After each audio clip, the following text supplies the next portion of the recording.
That's what came out of a brand new engine. A lot of contaminant thing on the top of this filter.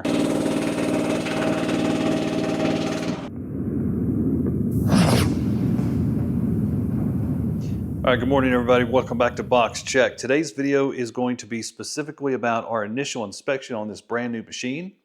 And we're also going to change the engine oil and the hydraulic fluid in this machine. We want to put fluids in there that we trust. And so that's what we're going to do today.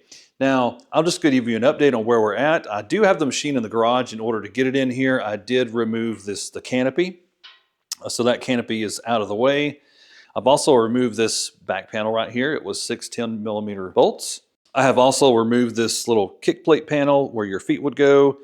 And my initial plan was to just remove all the panels that I need to do this job, then turn on the camera. But I have just found something. I promise you this is not staged. I literally just removed this panel and I said, I have to document this. This is just crazy. So if you remember in a previous video, I put out a video. Actually, this was concerning the mini skid steer. I said there are 3 things that you need to inspect before you start running this machine, and this proves my point right here.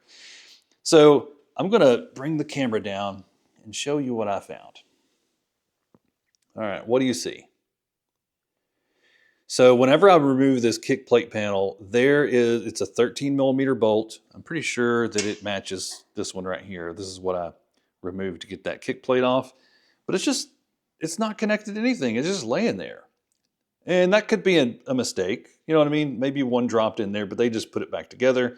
But imagine if this, I don't know if it's capable of it, but imagine if that got in the turntable. What kind of catastrophic damage would occur to this machine? Now, there's something else I want to show you. It doesn't end there. Let me see if I can get the camera down here. All right. So the engine is mounted on this plate, right? Look. Let me move this light.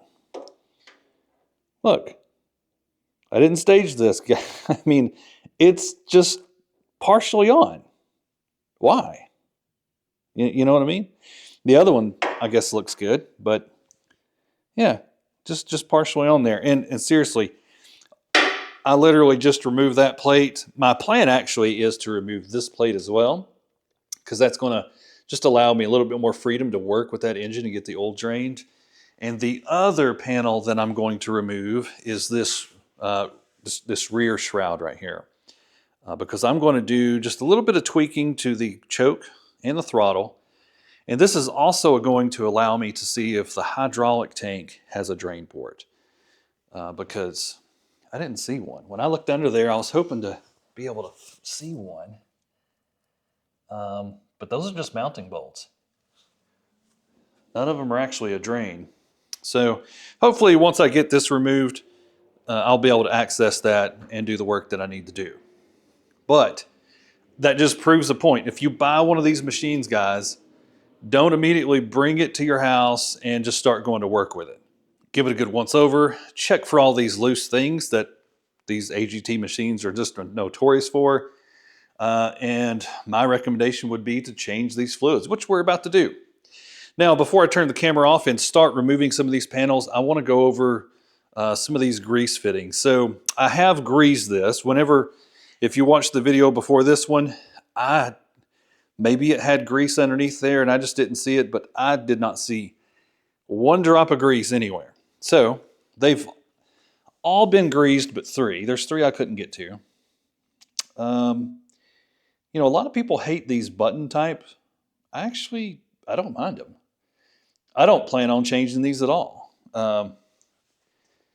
In fact, in some ways, they're a little bit easier. But I've got grease on all the joints. Most of them on the top are the button type.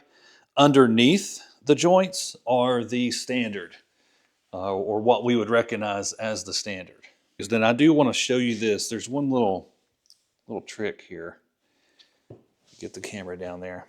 See that hole? There is a grease fitting in that hole, and as you can see, you can't really get to it, right? But what I found out, if you will turn that bucket, curl that bucket down and get it in the right position, you can get your grease gun hose right through that port, or right through this hole to get to that port right there. So just a little tip. But otherwise, it's going well. So now I'm going to put the camera down and I'm going to remove the other panels that I need to remove to do the work that we need to do for this video.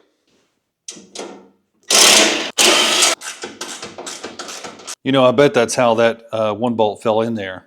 They were probably putting this on there first and then it went in. Just a guess.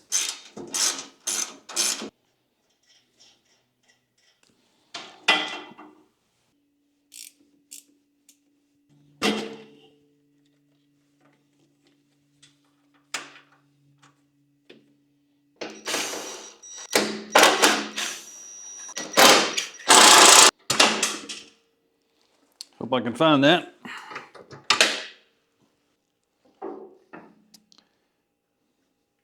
And we need to just disconnect this.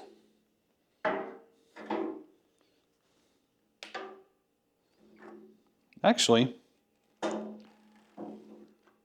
yeah, I think I can just move that over to the side. I don't have to disconnect that. All right, so we do need to remove this, and it looks like in order to access one of the bolts, I need to remove this top plate to get to it. So these two right here are 13 millimeter. These four are 15 millimeter.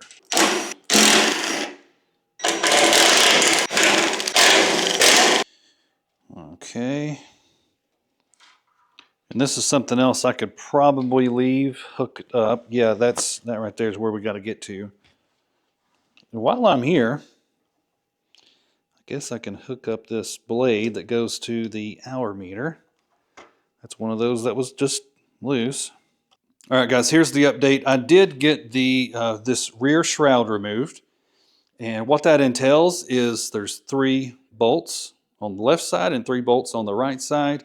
They're secured on there with a nylock nut. And believe it or not, those were 1/2 inch.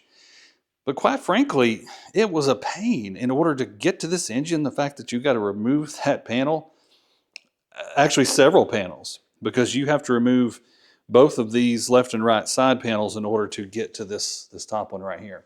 Heaven forbid you had to use this pull start and remove all that stuff in order to get to that. That'd be a shame. But nonetheless, it's off, and now we can have pretty clear access to the engine and somewhat clear access to the hydraulic tank. All right, guys, here's where we're at. Rear of the engine, this is where we would fill the oil or check it. This is the drain plug we're going after. This is a 12 millimeter, and I have my little hose. It's actually ran into a bottle, so it's kind of moving around a lot, but I've got this preloaded and ready. It's a 12 millimeter, and what we're going to do is loosen this plug, and hopefully I can get it out by hand.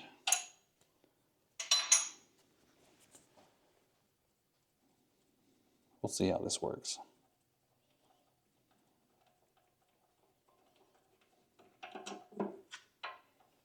Okay.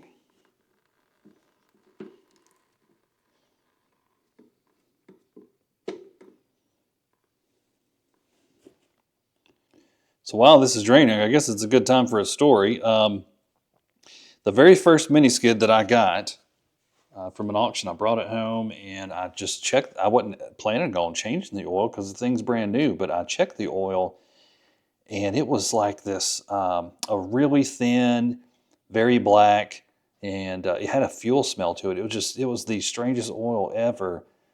And I ended up changing that. I wish I would have videoed it. It was actually before I started doing any YouTube videos, but it was crazy that's what was in the engine. But I ended up changing that oil, and from that point forward, I just decided it's just best to go ahead and change it.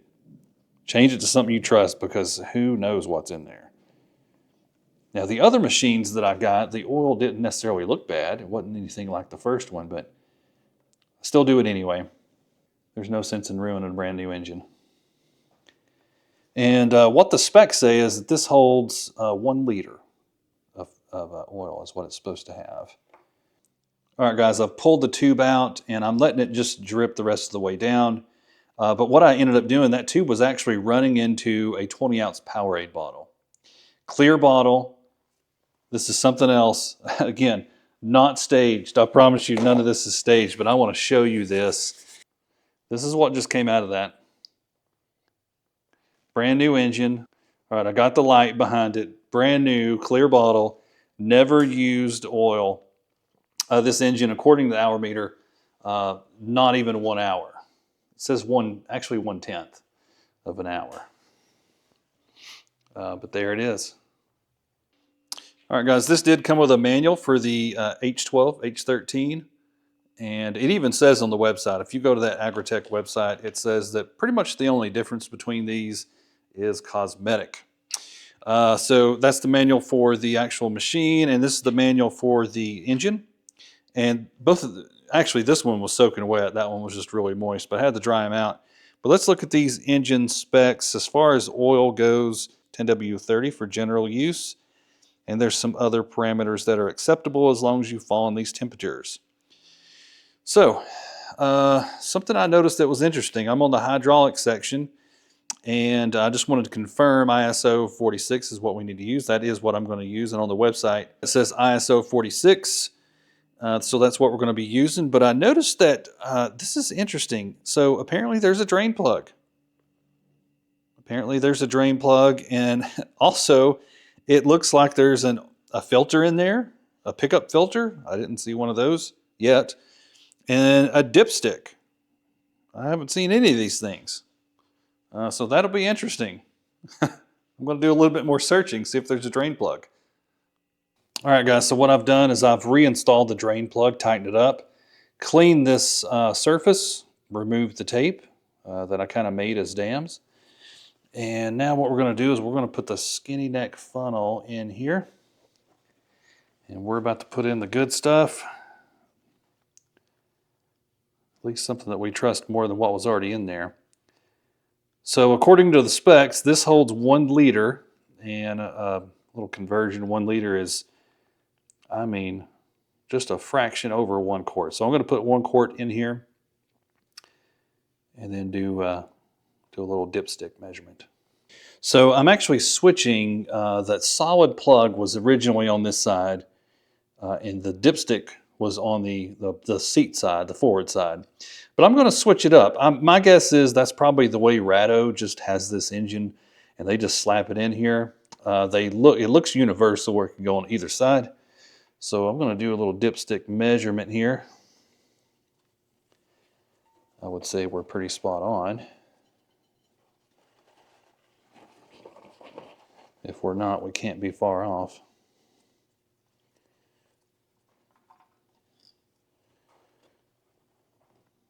Okay. Yeah, I'm not going to add any more, so probably can't see it on the camera, but we are right there. And according the way this dipstick is laid out, this would be the low mark and the high mark is right there. So I'm not going to add any more. We're good. And call me crazy, but I was looking around and I can't find an oil filter anywhere on this.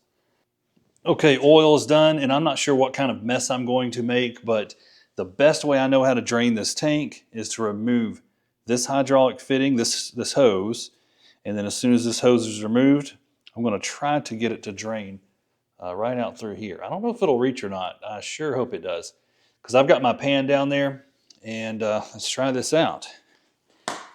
I've already got a wrench on the fitting. Okay.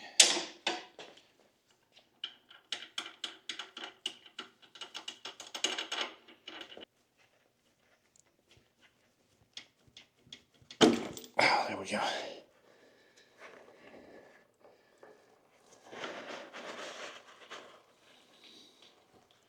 Good news, it's going in the pan.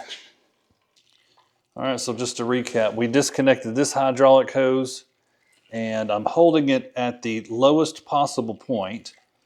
And right now I'm looking at the lowest possible point, this tip where it's actually draining, and it is right at the bottom, if not slightly below the bottom of the actual hydraulic tank over here. So this should drain out pretty much the entire hydraulic tank. Now, I will say this, the hydraulic tank may have like a cylinder wall, like a partial wall that sticks up just a little bit. That could be to, for contaminants to go down off to the side. Who knows? We'll look after we get this drained. All right, guys, I've reattached the hydraulic line. We have drained the tank, but I don't really know what it looks like in here. So this may be a good opportunity to use a little toy that I got for Christmas. So I'm going to show you what we got here.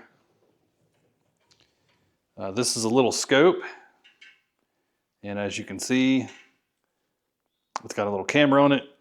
And it also has a little light. This was cheap, by the way. I think it was 50 bucks. Hooks into an iPhone or an iPad. I think it actually hooks into an Android as well.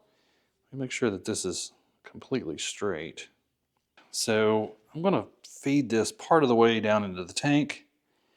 And let's see what it looks like in there. And what I'm doing is a little screen recording, so hopefully I don't want to scrape any of the sides.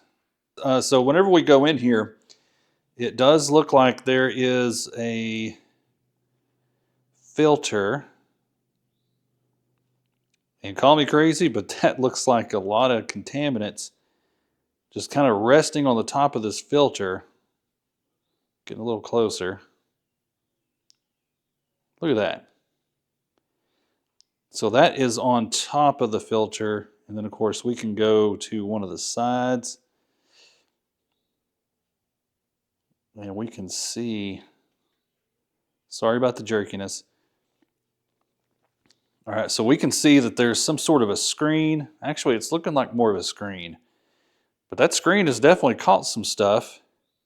And you know, this actually makes me think, whenever I was first trying this thing out, for whatever reason, just with simple movements, not even trying to lift anything, this thing, it's just bogging down. It's seeming like it's in a bind. And I'm wondering if maybe some of the ports are blocked. So I'm going to pull this out. But that told us a lot. I think what I'm going to do is remove this access right here.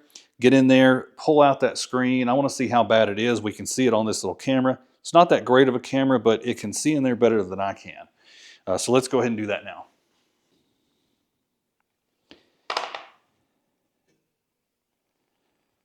Okay. Yeah, there's a little, feels like a rubber seal right there. There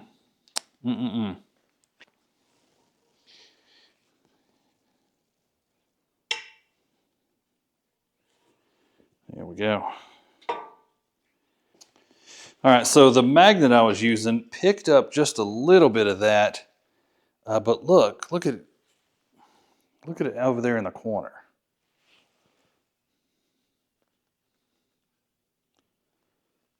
All right, I'm going to do what I need to do to clean this up. Let me get that.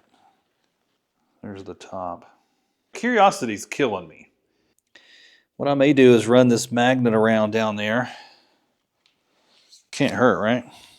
I'm going to try a different magnet. This one's plastic coated, and I just kind of wiped it off. I'm going to go ahead and do this.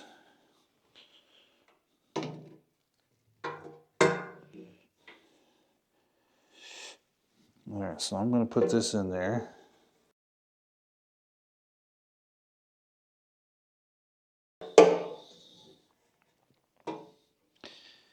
All right.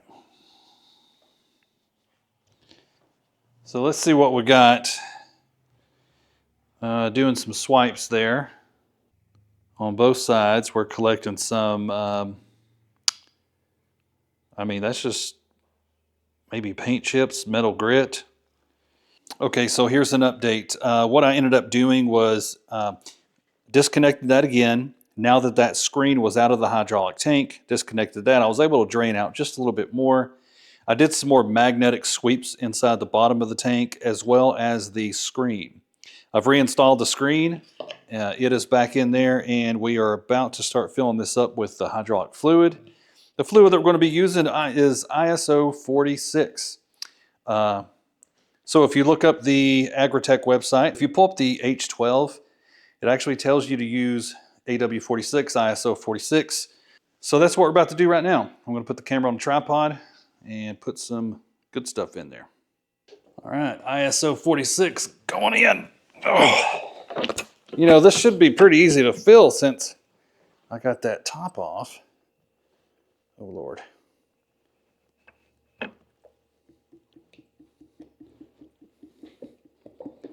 Now, the problem is, I don't know when I'm going to get to 4.35 gallons. All right, we're outside with the machine. It's been 4 or 5 days at this point since we did the hydraulic fluid and oil change. But something else that I have done that I didn't really catch on camera was I changed the O-rings that are on the hydraulic fluid filler cap. Those were dry rotted and need to be replaced. Something else I did was I removed the pressure relief valve, and I just really wanted to inspect it to see if any of the contaminants that we found in the hydraulic tank made its way to that pressure relief valve. It was clean. I didn't see one speck of contaminant in there. So my theory is that whenever they machined and created that hydraulic tank and the access port for it, they just didn't clean it very well, and those were already in there. I'm not really convinced that it's within the hydraulic system. I think it's isolated to that tank, which is a good thing. But what we're going to do right now is we're going to test out this engine. It's been sitting here for 4 or 5 days, and whenever I first picked this thing up from the auction, it was rather cold-hearted, but then again, there's no telling how long it was sitting there. So let's see how cold-hearted it is now.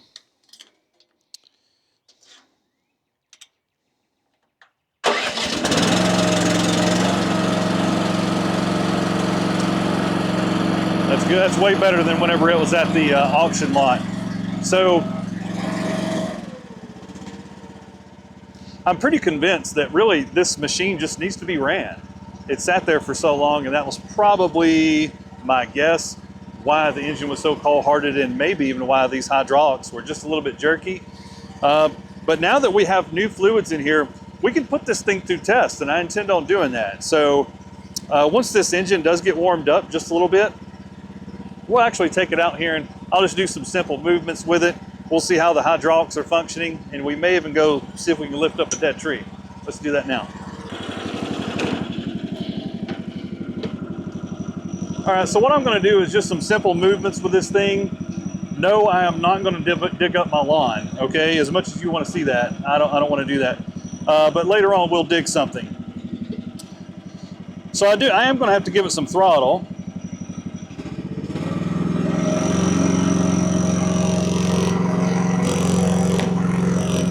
A lot of vibration in the top. Okay. We'll start off with just a little bit of rotation of the cab.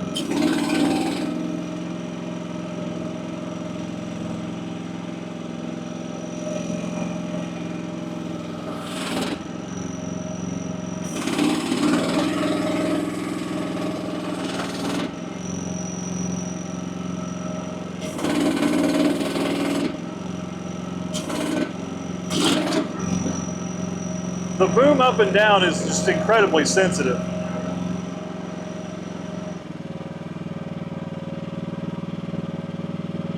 I'm trying my best here.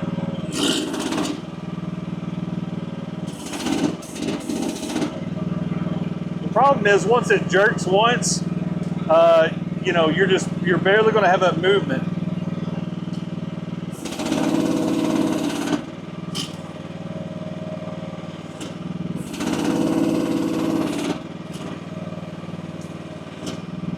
I'm also working that grease in, but stick movement, it feels fine.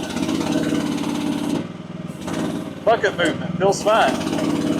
Let's do them both at the same time. That's as far as in as it will go, by the way.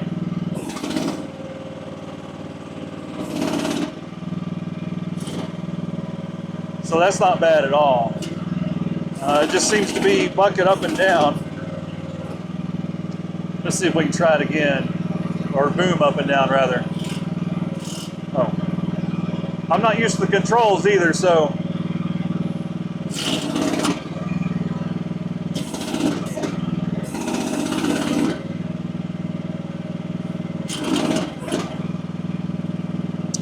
You know, I'm wondering if I switch these where the boom up and down and the stick up and down, or stick stretch and back, is flipped. I would rather the stick movement be jerky versus the whole boom up and down. That may be something I do.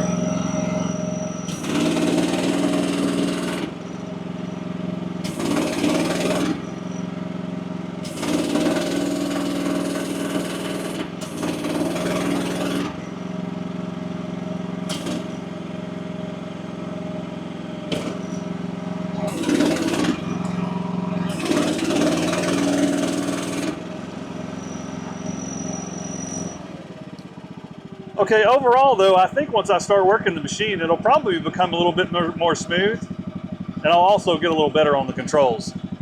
There's a down tree back here. Let's see if this thing will pick it up. All right, test number one. So we've got a tree, trunk ends on this side and it narrows down over there. But this thing has been here I've lived here for 5 years. It's never moved for perspective. So let's just see if we can pick it up.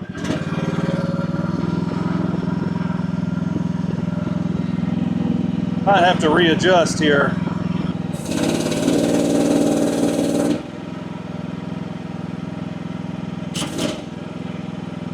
Again, I don't know the controls. Ah, it's so jerky.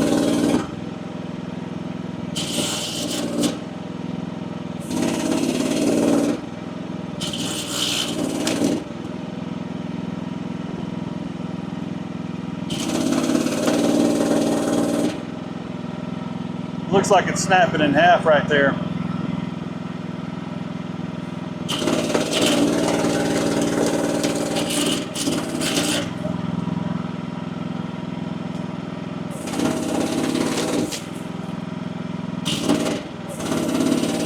Pretty sure it's rotten. All right, hang on. We can't end it there.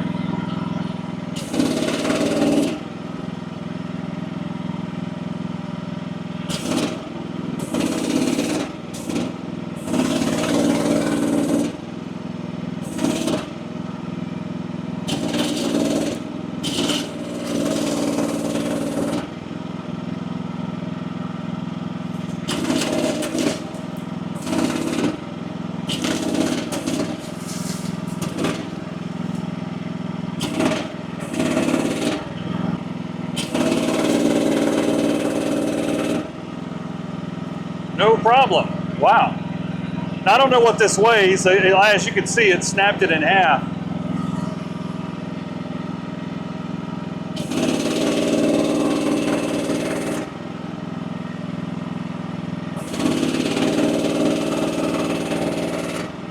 Just trying to give you a view of what it looks like.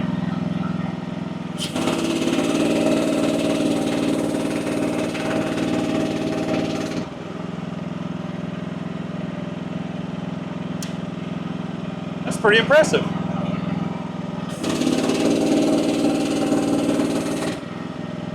All right, I'm going to set it back down.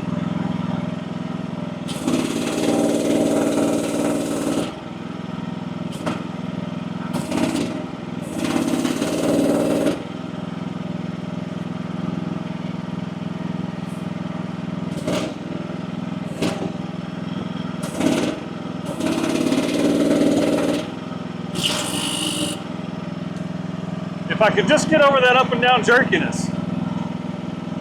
Somebody leave me a comment. How do I address that? There's a rock over here. Let's see if we can get it.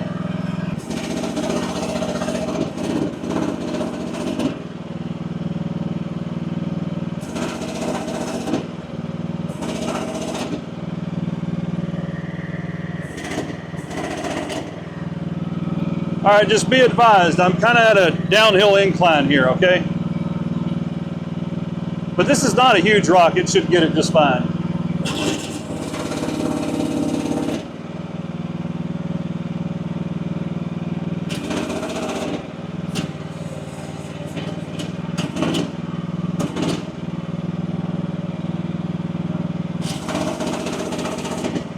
Again, I'm on an incline here. Not huge. If I was on flat ground, I could get a bigger rock, definitely.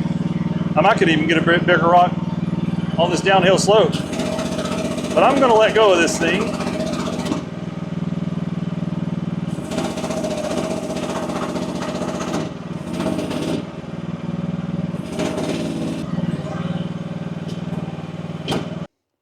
All right, guys, the engine's off now, and those were just two minor tests, but I think it told us that for a budget excavator, it's pretty good. Now, it does have its limitations, just like the LRT23. This thing is super slow. Overall, the movements were pretty smooth, but the boom up and down, incredibly jerky. If somebody knows how to address that, please let me know in the comments, because I definitely want to get that fixed if I can. Something else I would like for somebody to let me know in the comments is where exactly is the hydraulic fluid level supposed to be. Right now I've got mine where it's between these two little marks right here. I don't know if that's accurate. I never could find a definitive answer. The only thing I could find is that this holds 4.35 gallons. I can tell you that's not what I put in there. I put in less, but of course there's other fluid already in the system. All right, but I think it's going to be a good machine. That's it for this video. There'll be more tests in the future to see what this machine can and can't do. As always, thank you for watching.